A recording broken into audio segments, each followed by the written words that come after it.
Welcome to True Crime Garage. Wherever you are, whatever you are doing, thanks for listening. I'm your host, Nick, and with me, as always, is a man who never returned his copy of Tropic of Cancer back to the library. Here is the Captain. Yes, Mr. Bookman, I returned that book, Joy Boy. It's good to be seen and good to see you. Thanks for listening. Thanks for telling a friend.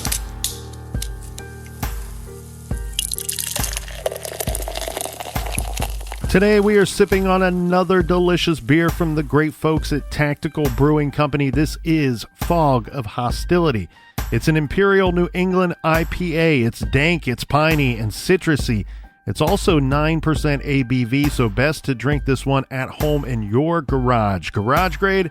How about 4 1/4 bottle caps? Now, time for some praise and thank yous. First up, a cheers to the Angry Italian in Rialto, California. And a big shout out to Hannah in Lake Stevens, Washington. Next, we have a shout to the always kind and never littering Meg in Buffalo. And a big We Like Your Jib goes out to Chris and Shira in Toronto, Canada. Here's a cheers to Noah and Laura in Tullahoma, Tennessee. And last but certainly not least, we have Augustine and Sean Jennifer in Chicagoland. Everyone we mentioned went to truecrimegarage.com, and they helped us out with this week's beer fund.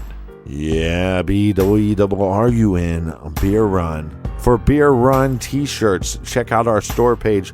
We also have Be Good, Be Kind, and Don't Litter shirts, and so much more. Check out the store today, and that's enough of the business. All right, everybody gather around, grab a chair, grab a beer. Let's talk some true crime.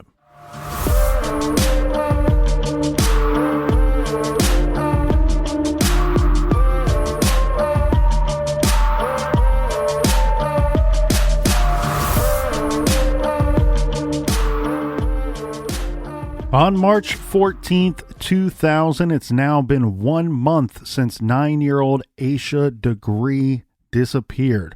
On this day, Aisha's parents appear on the Montel Williams TV show. The Degree family, along with Aisha's basketball coach, his name is Chad Wilson, they did interviews on the Montel Williams show that aired that day.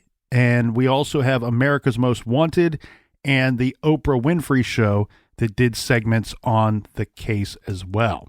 On March 22nd, the Degree family put up a billboard at the spot where Jeff, our eyewitness, said that he saw Aisha run into the woods. That same day, Sheriff Crawford stated that his department was trying to rule out a handful of unnamed suspects. They contacted local sex offenders, spoke to everyone who may have had contact with Aisha. The FBI created a psychological profile of Aisha's abductor, which has never been released to the public.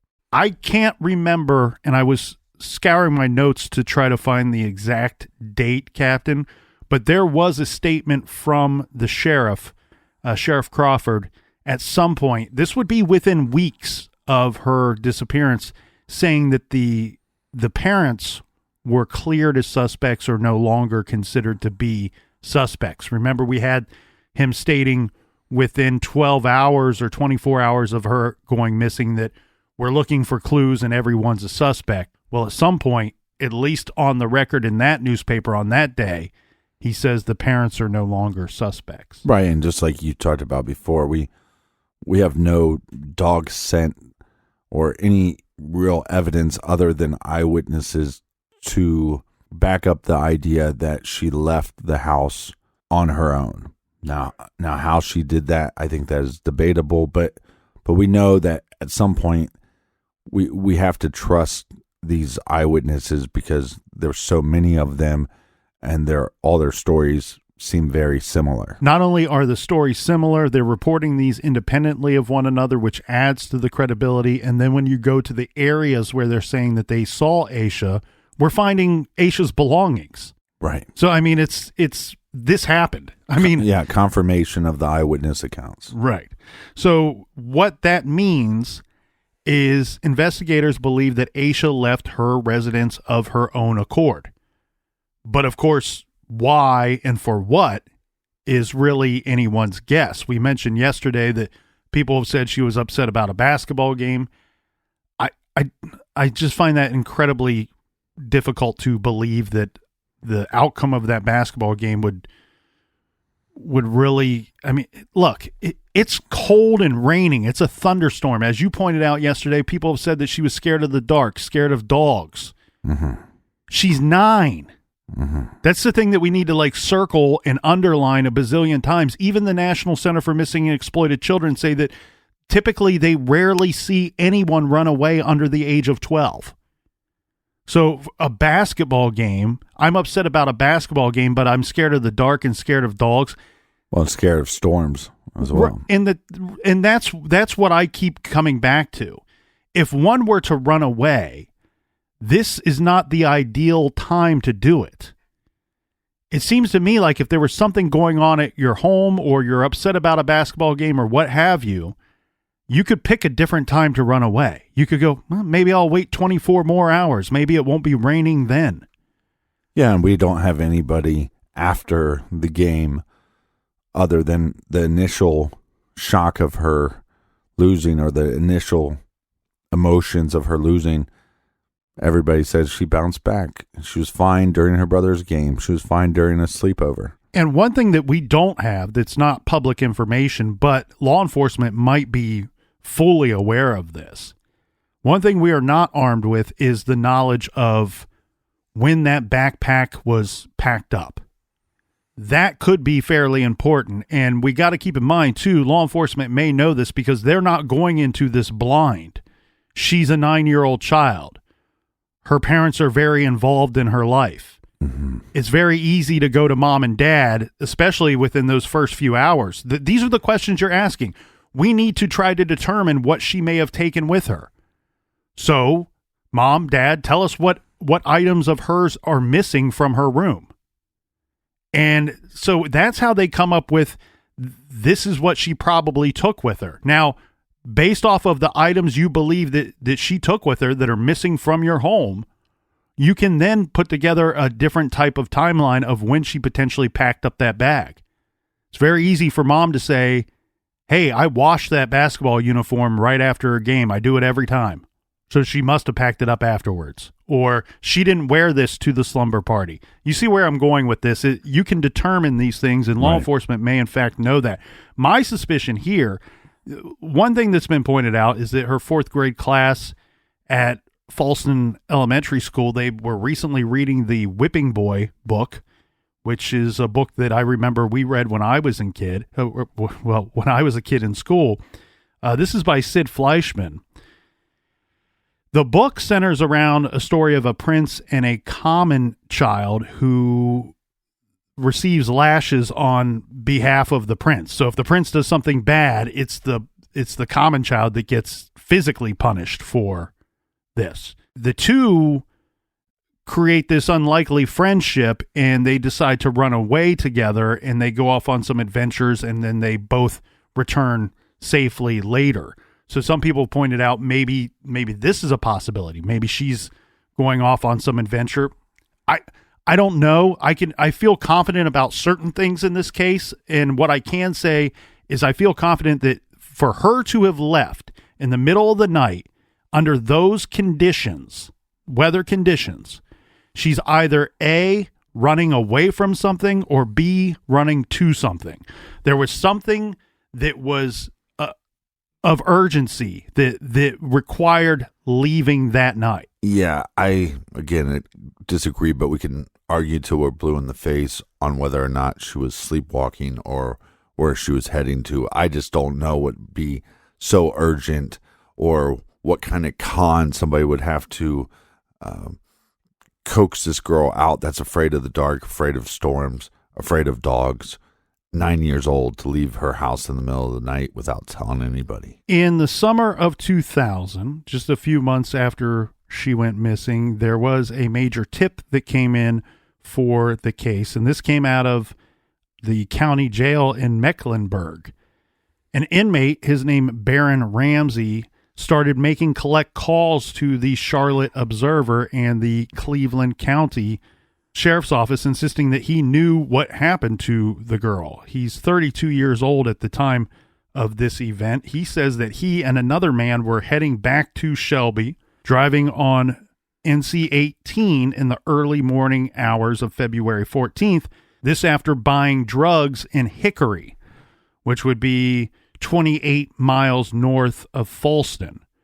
9.1 miles of that would be on this highway of NC 18. He says that the other man was driving a pickup truck and that they struck a girl as she was crossing the road.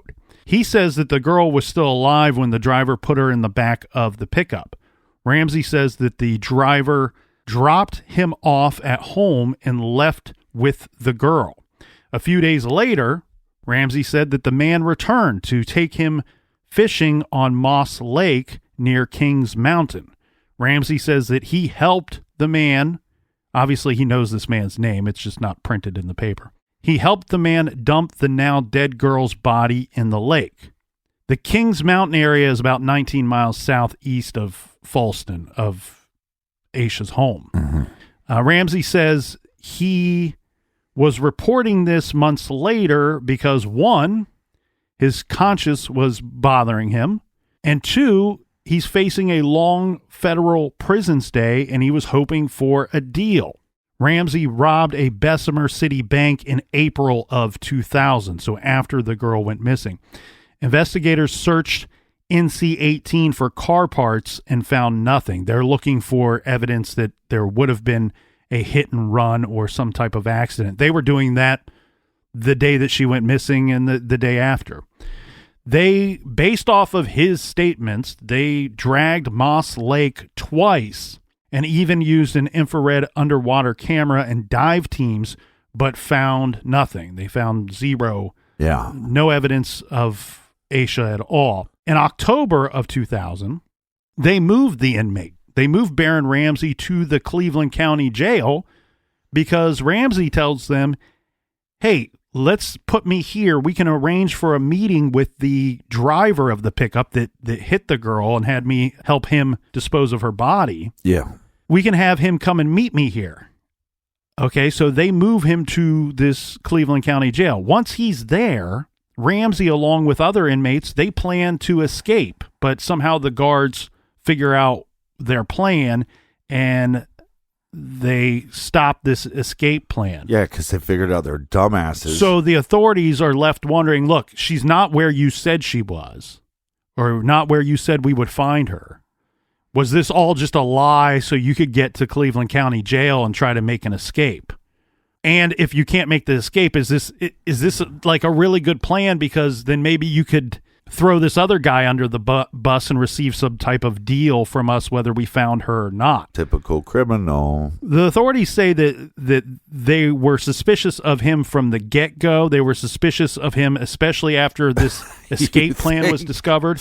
And he failed several polygraph tests in regards to the information that he provided to law enforcement. So it doesn't seem like there's anything really here. In fact, authorities have been on the record stating that they do not believe Ramsey at all, and they think he had nothing to do with why she is still missing. And her family has said the same thing too, that they just don't believe this Ramsey guy's story. Yeah, but the point of contact, though, makes a lot of sense to me, because you hear about, in the Mara Murray case or a Brian Schaefer or something like that, where, oh, well, maybe they just got hit by a vehicle and then somebody had to dispose of the body. Well, what would be the motive? Well, when the guy's telling you, well, we had a bunch of drugs and we're criminals anyways, and we got a bunch of drugs, and now we got this girl that we hit. I wouldn't believe that you would find a bunch of evidence, because she's 9. She's small. How much damage is she going to do to that vehicle? So the story starts out as plausible, I believe. Plausible enough where the cops said, we got to see where this goes. But like you said, the story starts falling apart pretty quickly. Well, yeah, and if you're going to hope to receive any type of deal at all, or even if you're just trying to do some good, at the very least, maybe her body could be where you say it's going to be. Yeah. That would be a good starting point. We know that not to be the case. On August 5th, of that same year, she's now been missing for several months, and Aisha would have celebrated her 10th birthday. Now, February 14th, 2001 gets us up to the 1 year marker. Aisha's now been missing for 1 year. Her parents, have their 13th year wedding anniversary, and they said to the papers, that's something we will no longer celebrate. Of course, we're still married, still in love with one another. We just cannot celebrate anything on that day going forward. August 3rd of that same year, 2001, Terry Fleming, he's the owner of Precision Grading. He's working on a construction project in neighboring Burke County. He uncovered Aisha's missing book bag. And how does he know that it's hers? Well, it has her name and telephone number, and some reports state her address as well, written in the bag. Hey, and how far away was this from where she went missing? Okay, so the book bag was located more than 26 miles from her family's home. So this would be north. This is in a different direction from where she was seen walking that morning. The general description of it is this, Captain, that buried off of Highway 18, the book bag was found 18 months after Aisha disappeared. The book bag was double wrapped in black plastic trash bags found more than 26 miles from her family's home in a different direction from where she had been walking. The book bag was found off of NC 18, about 6 miles south of Morganton, which is almost 30 miles north of the intersection of NC 18 and NC 180. Remember, that's where she was roughly seen last. Yeah. It was found in a spot about 50 yards off of the highway. Here's a full description of what was found in the bag, although I would like to throw out a buyer beware here, as I don't think officially there was ever a full inventory of what was in the bag that was released to the public. But online, this was the most comprehensive list that I could find, so I thought it was worth mentioning. So they say that Aisha's black book bag and black Tweety Bird purse were missing from her room after she disappeared, along with a pair of blue jeans with a red stripe, black sneakers, a long-sleeved white shirt with purple lettering, a red vest with black trim, black overalls with Tweety Bird on them, and a long-sleeve black and white shirt. Also, we have Aisha's house key that would have been in her book bag. Now, of course, investigators searched this area for several days after this find. I mean, this is a major find in the investigation. All they found in this area, Captain, was they found some animal bones, which one would expect to find. They also found a pair of men's khaki pants that were found. Jake from State Farm. The khaki pants thing is super weird to me, but the statement that they put out at the time was that they didn't believe that the pants had any connection to Aisha's book bag or to Aisha's case. Yeah, right. And I don't know how they were able to determine that, if it's something that, I mean, you might be able to look at something and determine that it's been there for well over 18 months. It's called science. Or maybe they have other reasons to believe that. Now, well, you have this book bag that is put in 2 trash bags and buried. So why wouldn't they take the same precautions with the pants if they were connected? That brings us to another piece here in the case where you really gotta sift through the details to have a full idea of what's going on here. Because when I get rid of a pair of pants, I put them in 2 bags and I bury them off the freeway. Of course. Well, so this guy that found them, he was working in the area. He's the owner of that company. This is an area that's been going through some changes and being worked on for quite some time. So a lot of people have questioned, well, why would anybody double bag her book bag and then bury it? Some have even said that this is similar to a parent killing one's child and then wrapping them up in a blanket and placing them somewhere, like some form of preservation. Hmm?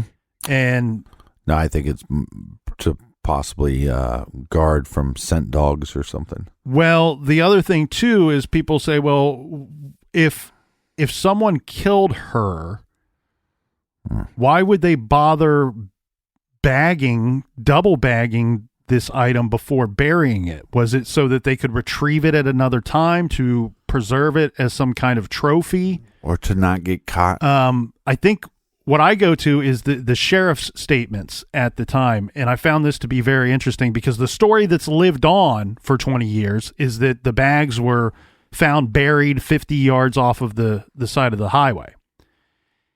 The sheriff at the time said that because the land had been worked and worked over several times, he had evidence to believe that the bag, that someone discarded this, that the item was double bagged and simply thrown out of a moving vehicle at some point, and that it became buried over time because they were working the land. Mm-hmm.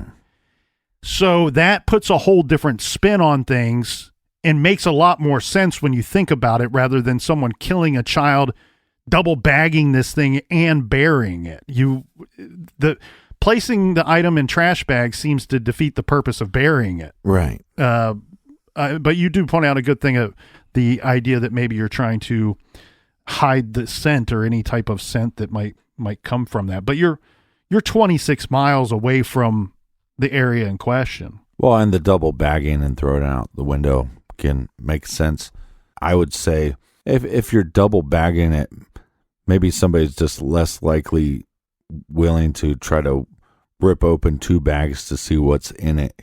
They could just assume that it's trash and discard of it on the side of the road. Yeah, I think the placing it in a trash bag, one, serves the purpose of concealing it until you have the opportunity to get rid of it. Mm-hmm. And then it conceals it further even after you've discarded it.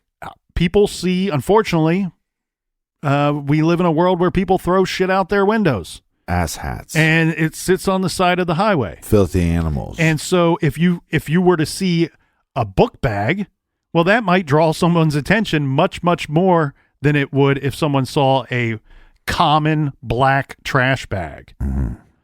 Now, investigators with this finding announced that they considered Aisha's disappearance to be a criminal matter, and foul play was suspected after the book bag's discovery. Of course, that surrounding area was thoroughly searched afterwards, but other than the pants or the animal bones, no additional evidence was reportedly located at that time. One thing that I found really interesting here, Captain, and this is all based around the finding of the book bag. It was the sheriff's statement at the time. He's kind of going through some of the facts of the case, and he's given us a little more information here. So his statement was, several drivers witnessed her, Aisha, walking south along North Carolina Highway 18 around 4 a.m., but did not alert police. Her parents reported her missing a few hours later when they woke up and found Aisha's bed empty. More than a year later, her book bag was discovered buried along the same highway where she was last seen walking. Based on our investigation, we have reason to believe that individuals in this community or the surrounding area have knowledge of or information pertaining to the disappearance of Aisha. Very interesting to me that what he's saying in general there is now this area where the book bag's found is the point of our investigation rather than where she went missing from. We think someone in this area, 26 miles north, has information pertaining to Aisha's case.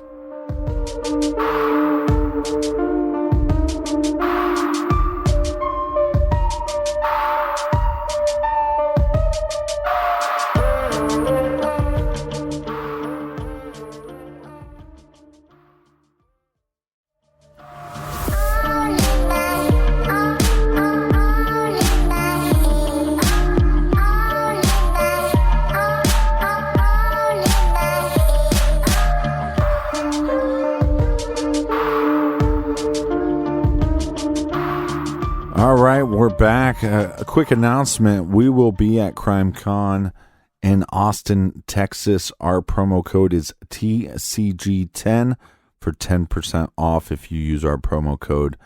And also, I will be going, Nick cannot make it this year, to CrimeCon UK, and our promo code is the same, TCG10, for 10% off your tickets.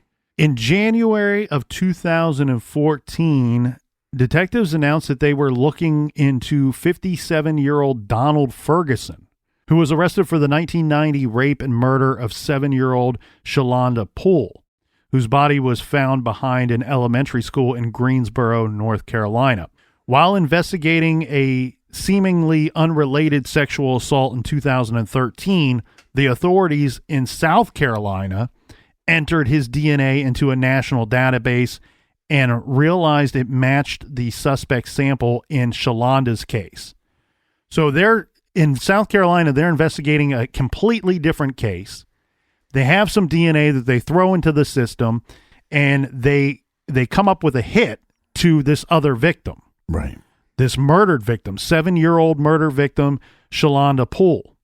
So authorities, of course, are going to arrest this Donald Ferguson. They try him for it. He's found guilty. But what this gives us here is a potential suspect, because they want to know what this guy would have been doing in February of 2000.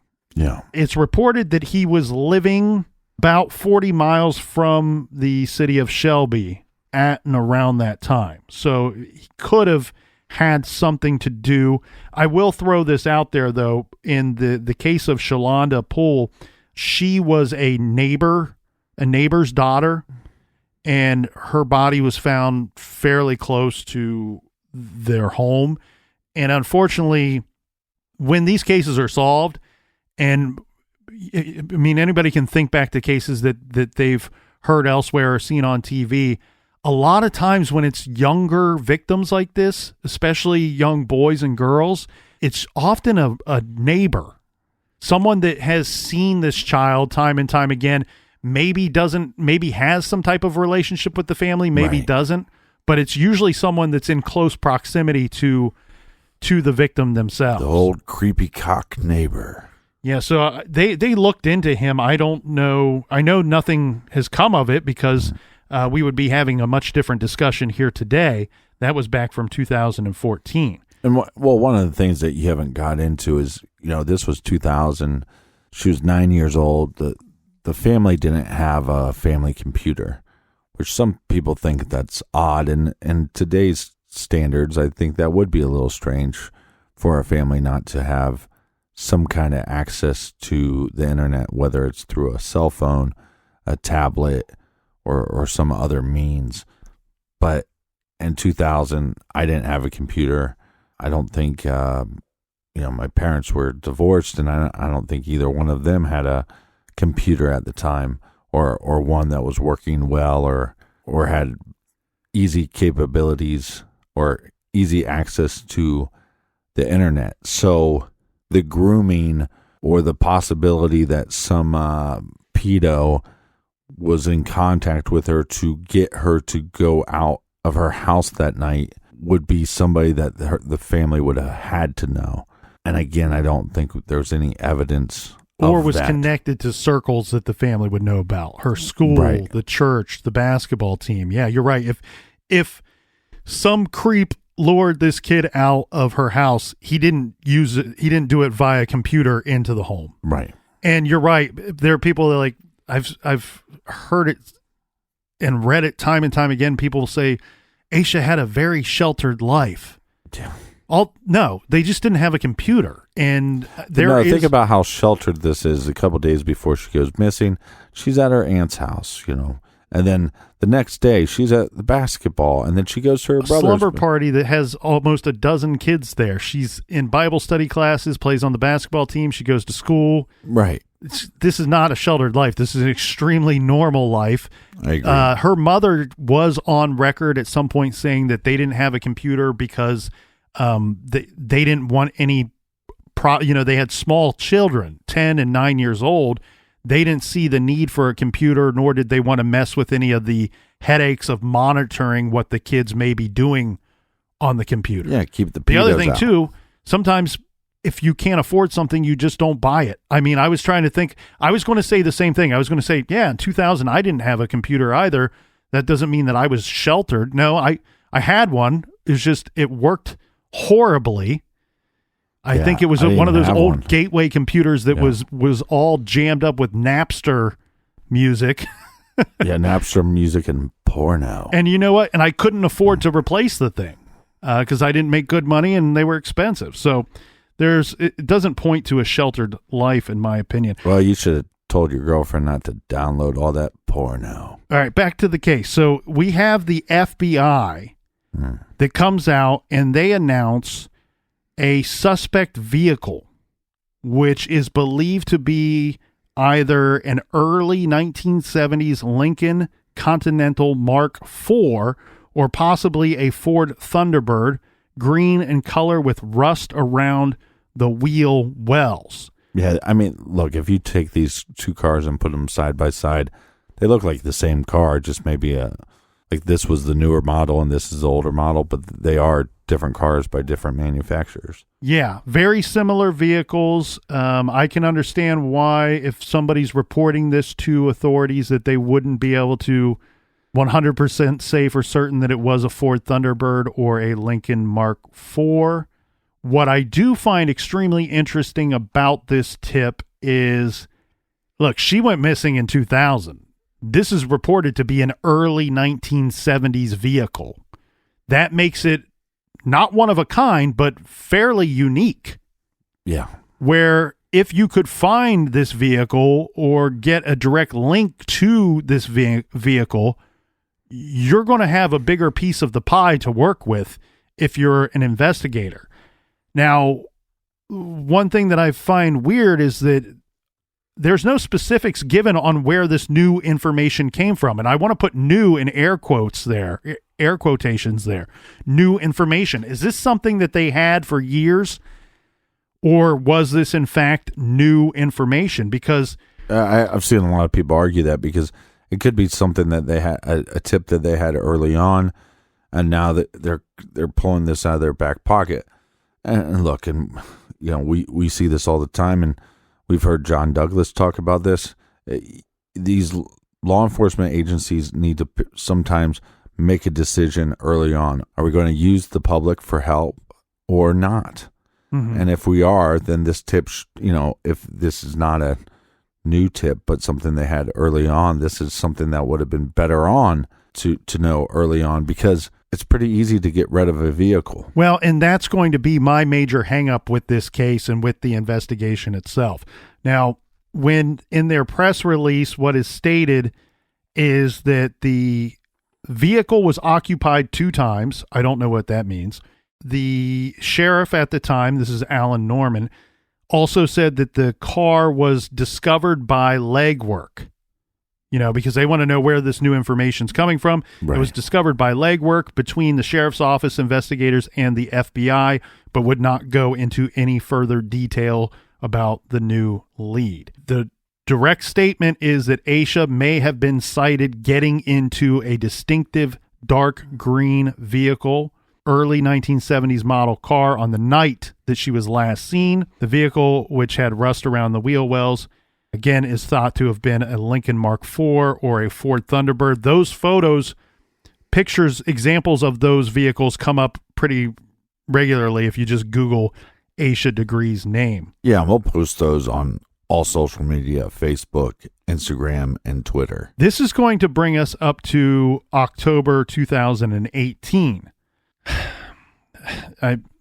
This case just leaves me shaking my head for many, many reasons, and I don't want to sound like I'm Kermit the Frog being uber critical of the sheriff's department, but I just can't help but I just don't understand this investigation. This is when the Cleveland County Sheriff's Office detectives appealed for information from the public about 2 items of interest. This was a book. This is McGilligan's Pool, which is a children's book by Dr. Seuss, and a New Kids on the Block concert t-shirt. Now, an investigator said that these items are vital clues in the Aisha Degree investigation. At the time, investigators would not say where these items came from or why they believe them to be vital clues in Aisha in her case. It was later revealed that these two items were found in her book bag that was found in August of 2001. Mm-hmm.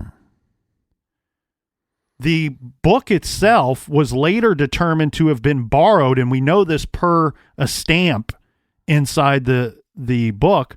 The book was borrowed from the Folston Elementary School library in early 2000. The statement from the police and the FBI is that, Captain, I tell you, this makes me want to chug this beer and punch myself in the face. Or punch yourself in the nuts. Mm-hmm. They're stating that... In the face.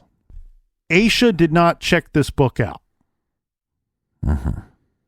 They're also stating that we don't know who checked it out because the records don't go back to the year 2000. Holy shit, let's explore all of the problems with everything that they just said. You can tell me that you know that the book was borrowed from the Folston Elementary School library in early 2000, but you can't tell me who checked it out, but you can tell me that it wasn't Aisha? That seems awfully bizarre. The records don't go back to 2000. Well, when did you start looking for the records? Because now it's 2018, and you're saying the records don't go back to 2000. If these items did come from the book bag, like your website says, you found these items in August of 2001. You mean to tell me that the Folston Elementary School didn't have records of the previous school year then? Right. And if they didn't, again, how can you tell me that she didn't check out the book? It's absolutely just but the book bizarro. Yeah, but the book to me is not that big of a mystery. She checked it out, or somebody else checked it out, but she had that book.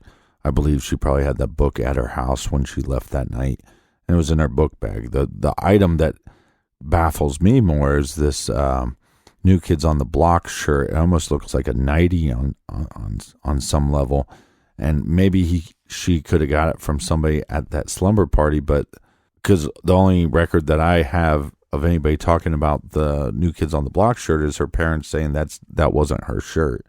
She didn't own that shirt. Okay, well, she was at a slumber party with how many people? But they, again, I mean, you would think they would show that to all persons involved to determine that it wasn't hers, which is that's been the general statement that, and that's what was weird about when the book bag was found originally back in 2001.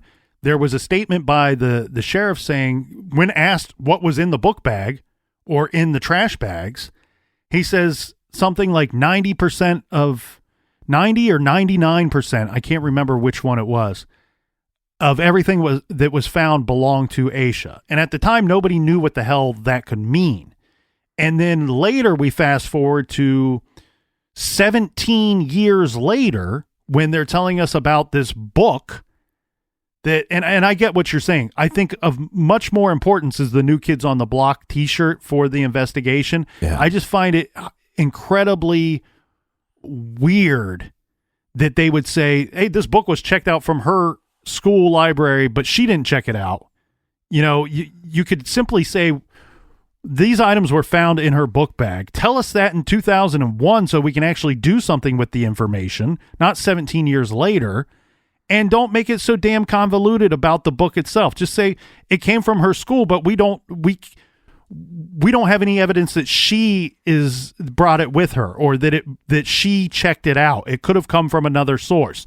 And by the way, this New Kids on the Block shirt, it had to have come from another source because we've showed it to everybody that knew her, and everyone says the same thing. She had no reason to have that in her possession. In fact, that shirt that was from the 1989-1990 Hanging Tough World Tour that the New Kids on the Block went on this tour. Yeah, absolutely classic. She wasn't even born until August of 2000. Mm-hmm. I'm sorry, of 1990. Still could be a fan. I mean, of a legendary band like that. I mean, well, I get that, but they're up there with the Beatles. Can we all agree that if the authorities and her family say that it's not hers, it wasn't hers? Yeah, but my only issue with that is, again, I don't know the number of people that were at this slumber party. I believe personally that most of those items in her book bag were in her book bag, probably starting on the 11th, and then going into the slumber party, because the candies that her coach gave her on the 12th, you know, we found those. So that's what also makes me believe, oh yeah, well, her basketball uniform would have been packed away as well. Right. And I agree 100% with you, but I also want to keep in mind this is something that law enforcement may know. We've already seen time and time again, they have information on stuff in this case, and they're just not releasing it to the public. They may have confirmation from mom and or dad that items were packed at a different time. And really the cutoff is that basketball uniform. Yeah, possibly. Because that's something that's very simple, that we know that she would have had to have taken it out of a backpack at some point to wear it on Saturday. And did it go right back into the backpack afterwards, or was it washed and put away in her room? These are things that the parents and law enforcement would know at the time. Here's my big problem with this case. It's time and time again, I feel like the most crucial pieces of evidence are just being swept aside. It's almost like they're brushed under the rug.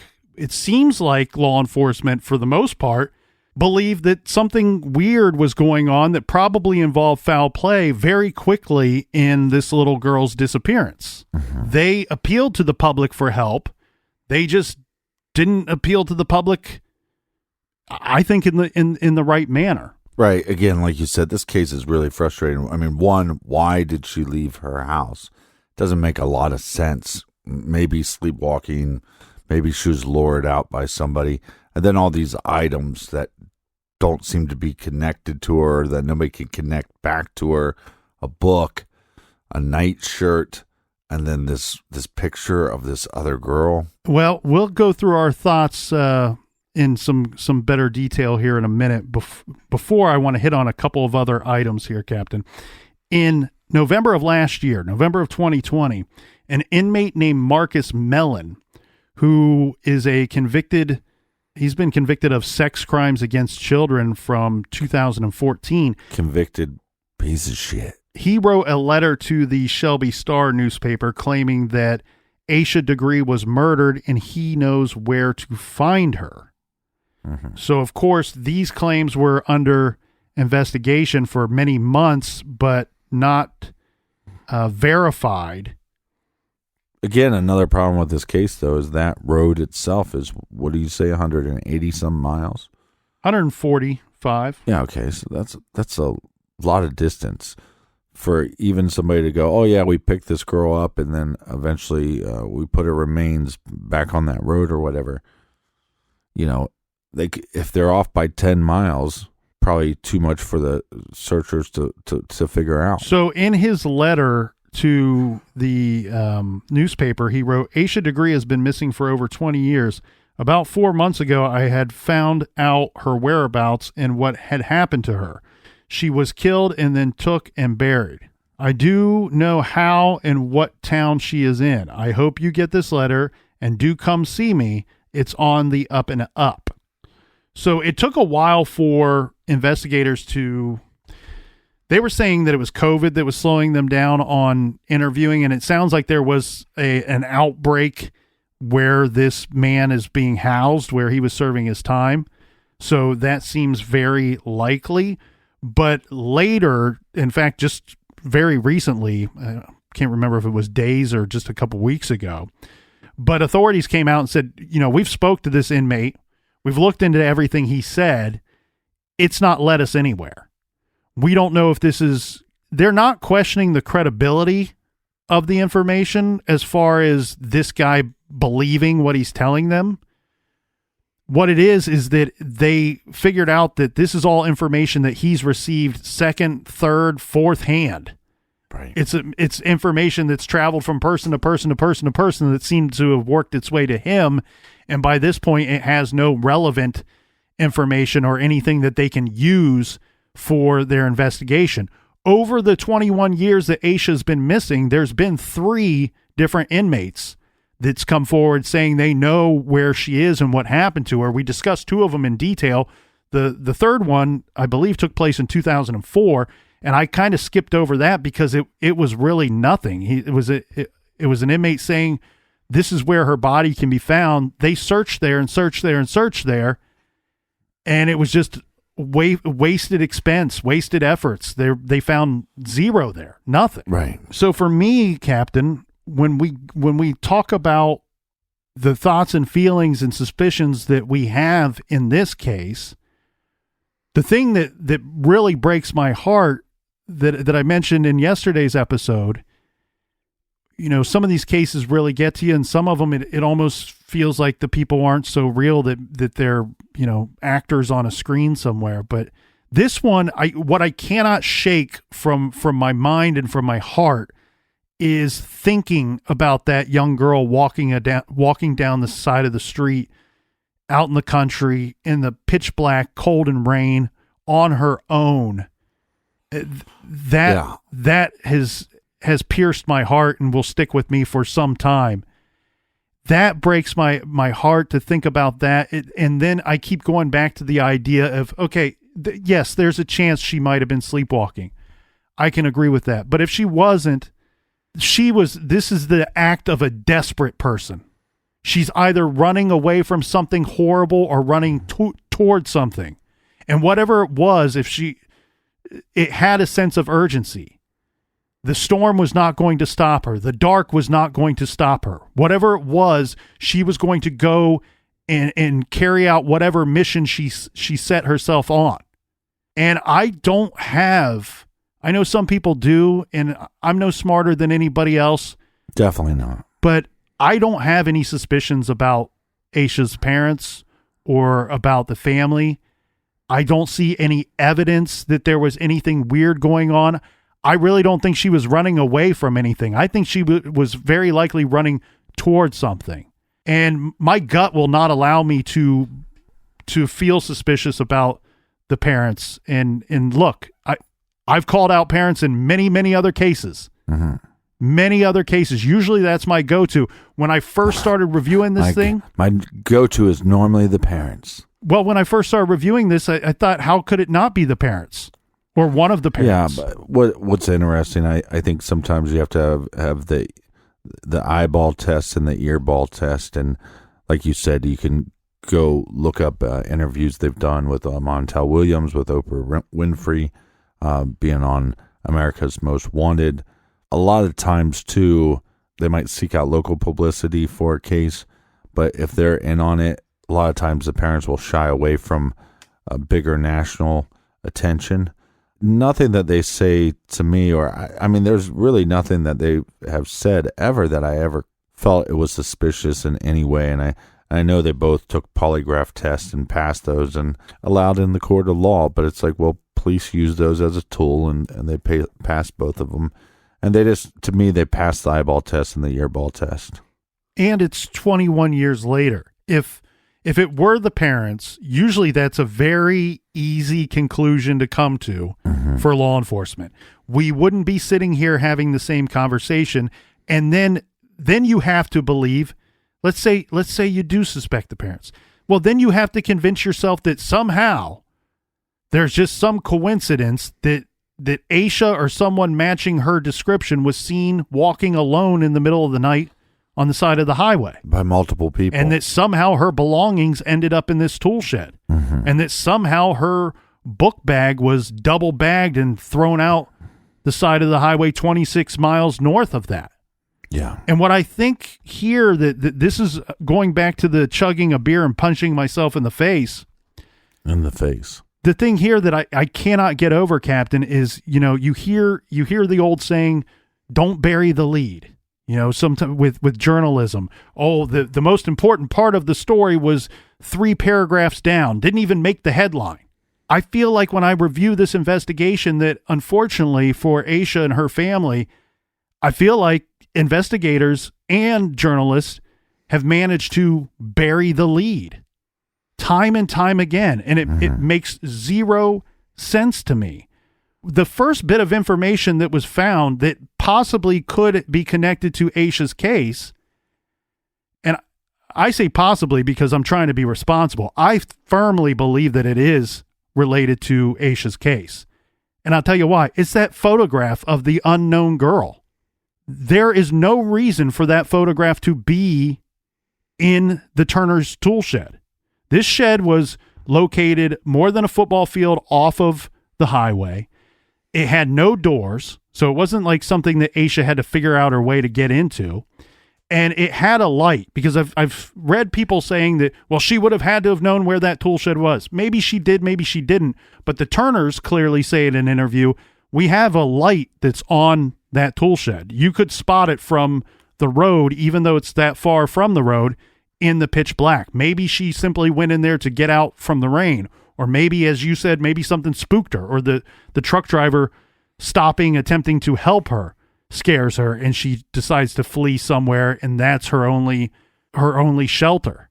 But what we do know is, regardless of how they got there, items belonging to Aisha Degree were found in and around that tool shed, along with a wallet-sized photograph of an unknown girl, a photo that was shown to her family, to her school, to people that knew Aisha, and everyone said the same thing. I don't know who that girl is in the photograph, nor do I have any idea where the photograph would have came from. Well, it's clearly a school picture. Taking that information, what did we do with it to ask the public for help? Because here's the problem with this case. Okay? The book, the library book, it's quite unique. And in fact, that stamp putting it at the Folston Elementary School makes it one of a kind. The New Kids on the Block concert t-shirt. Classic. It's unique. It's not one of a kind, but it is from a specific tour. They only had so many stops on that tour. And to take it a step further, I'm asking the public for a little bit of help here. If you read the fine print on that shirt, that tour was the Hanging Tough World Tour from 1989-1990. But the fine print on it says Winterland Productions 1990, Big Step Productions 1990, made in the USA. So I'm wondering, does that mean that it was made in 1990 and only available for purchase during the 1990 year of that 2-year tour? A good point. If anybody has any information about that, let us know. So that item is not unique, but I mean, not one of a kind, but it is unique. Right? The cars, the description of the vehicle. Very unique. Not one of a kind, but again, unique. What is unique? What is one of a kind? Sorry, I'm jumbling my words like crazy. What is one of a kind here in this story, no matter what? You cannot shake it. Is this little girl that's in this other photograph. Mm-hmm. She is one of a kind. We've not been able to identify who that person is. And you know why we haven't been able to identify her is because I don't think hardly anybody's seen this damn picture. When they put it in the newspaper asking for people's help, it was at the bottom of page 75. Well, and that's why the Prosecutors Podcast reached out to us to cover this case. That's where I get all my news, the bottom of page 75 on a Thursday. If you really wanted to locate this girl or people that know this girl or where potentially this photograph came from, you got to get it out there to the public. It's not a picture of Aisha. It's not anybody that knows Aisha is saying that they know this little girl. It would have helped if it was on Oprah's show. Well, I have not seen the segment on Oprah's show, nor did I see the segment on America's Most Wanted. Mm-hmm. But very, very little remains of this photograph. In fact, there's a lot of reports about Aisha's case to this day that don't even include the photograph being ever found or mentioned anywhere. Can you send me the photograph real quick? I will send you the photograph, but this is on law enforcement. This photograph should have been, you remind the public over and over again, we're still looking for Aisha, but we're also looking for information on this photograph. It's not just coincidence that this photograph is found with her belongings in the same area on the day that she goes missing. Yeah, but law enforcement's people, and people make mistakes, and Thank you. Thank you. But also, of course, I make mistakes too. But also, we don't know what information that they have that is not released to the public, so we don't know what. It's really hard to say. I think sometimes to go, oh well, if it was me, I would do this. Well, we're also looking back on. Right, but we also know that according to their own statements, that they sat on that book and the New Kids on the Block shirt for 17 years. How long did they sit on the information about the car? And like you pointed out, if we're going to ask the public for help, let's ask the public for help. Well, I think that's where law enforcement...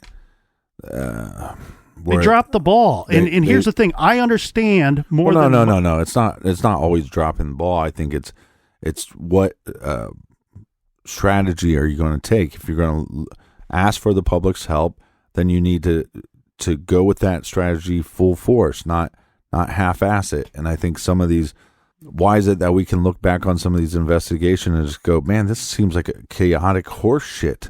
It's because they didn't pick a strategy and just go with it. And then you see these items come out 20 years later and you go, nobody's going to remember that.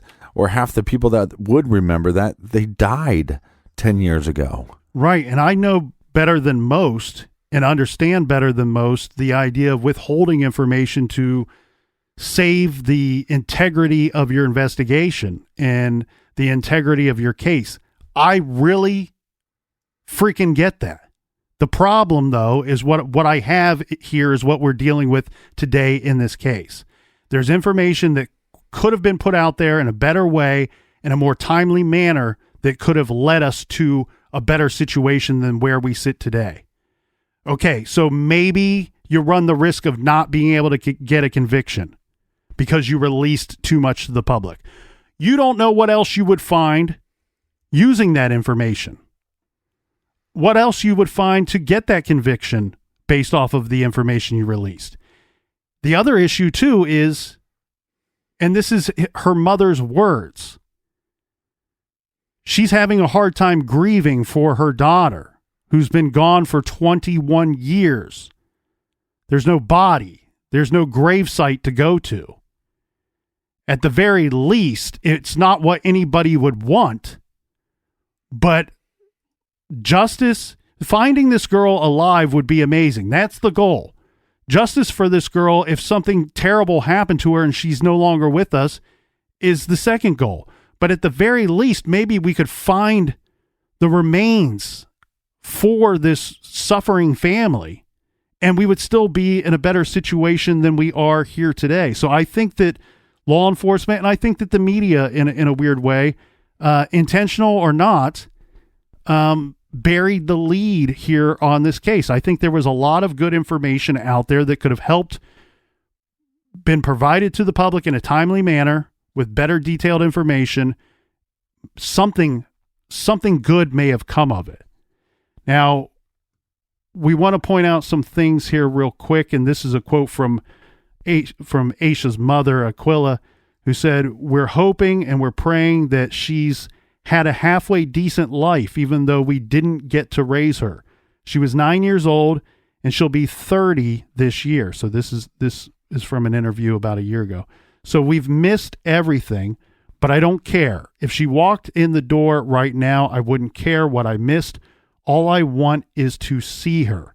Now, the FBI continues to offer a $25,000 reward for information leading to the person or persons responsible for Aisha's disappearance.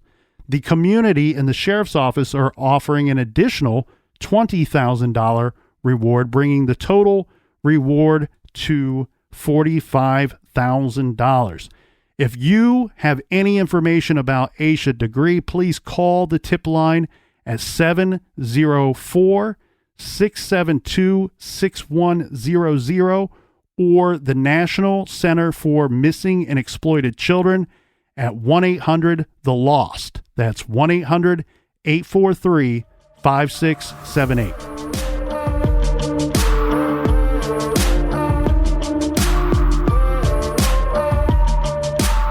For more True Crime Garage, make sure you check out our old episodes. They are now available everywhere you listen to podcasts.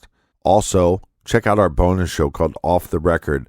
That's only available on Stitcher Premium. Colonel, do we have any recommended reading? This week we are recommending the new book Maniac by one of my favorite true crime authors, Harold Schechter. We have recommended Harold Schechter's books before. Not too long ago, we recommended his book Hell's Princess. Well, his new book, Maniac, The Bath School Disaster and the Birth of the Modern Mass Killer, is out and available everywhere. Mr. Schechter is a twice-nominated author for the Edgar Award. He specializes in serial killers, and he is absolutely one of the best true crime historians and authors. Go see why by picking up his new book, Maniac, The Bath School Disaster and the Birth of the Modern Mass Killer. Check out that great title and many, many more at truecrimegarage.com on our recommended page. And until next week, be good, be kind, and don't litter.